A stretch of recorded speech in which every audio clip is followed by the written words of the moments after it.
Istilah auto reject bawah atau ARB rasanya jadi sering terdengar ya di telinga para investor saham. Kalau dengar istilah ini para investor kayaknya langsung reaktif begitu. Mari simak ulasannya dalam saham ARB berjilid-jilid, mending lepas atau tahan.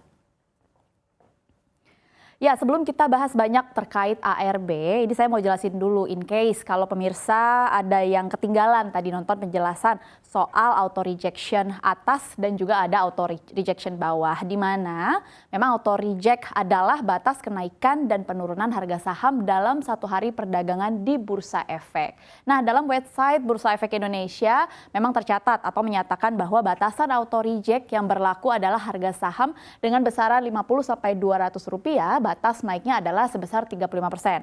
Sementara batas turunnya kurang dari Rp50 atau 7%. Kemudian saham dengan harga Rp200 hingga Rp5.000, batas naiknya adalah 25% dan ARB-nya kurang dari 7%. Dan untuk saham di harga Rp5.000, batas naiknya lebih dari 20%, sementara ARB-nya kurang dari 7%.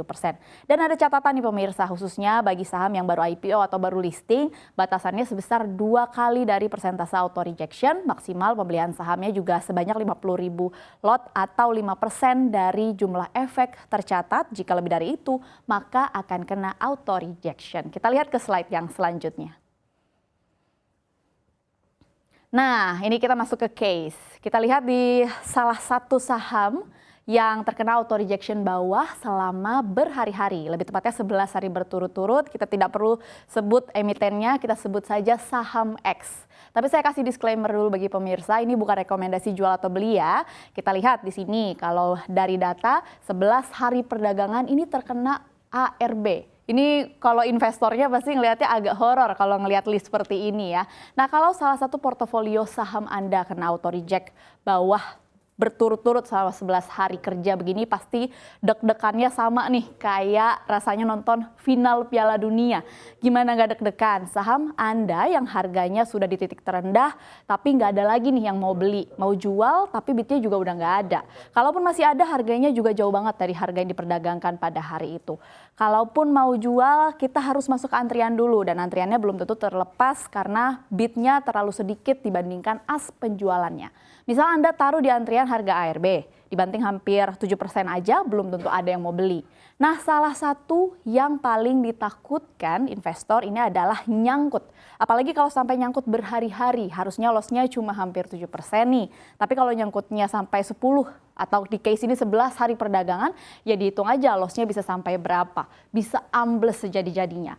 Kalau sudah berhari-hari nyangkut di saham, psikologisnya pasti yang timbul adalah galau nih. Jika dibiarkan bisa jadi loss-nya makin parah, mau averaging down, modalnya kuat apa enggak. Kalaupun modalnya kuat, tapi belum tentu bottomnya di harga berapa ini masih belum bisa ditentukan. Bisa jadi menangkap pisau jatuh. Nah, pilihan cut loss atau menahan kembali lagi keputusan Anda sebagai investor. Kita lihat ke slide yang selanjutnya.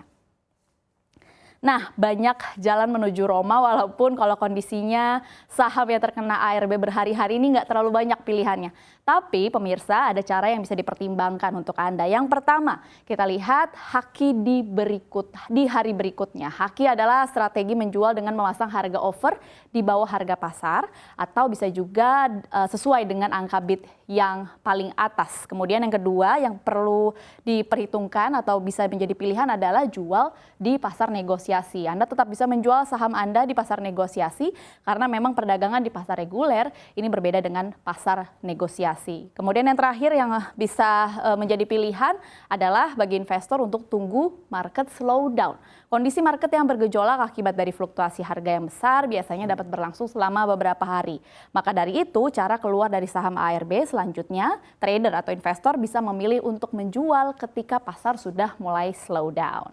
Nah, dalam trading atau investasi saham, konon katanya 70% keputusan adalah soal emosi. Sisanya 30% dia terkait dengan teknis. Jadi Anda maupun saya harus menguasai emosi diri sendiri dulu agar keputusan investasi baik beli ataupun jual ataupun menahan bisa lebih akurat. Balik lagi nih, pada prinsipnya nggak ada yang namanya uang instan. Yang ada hanyalah keberhasilan, yaitu garis temu antara kesempatan dengan kesiapan.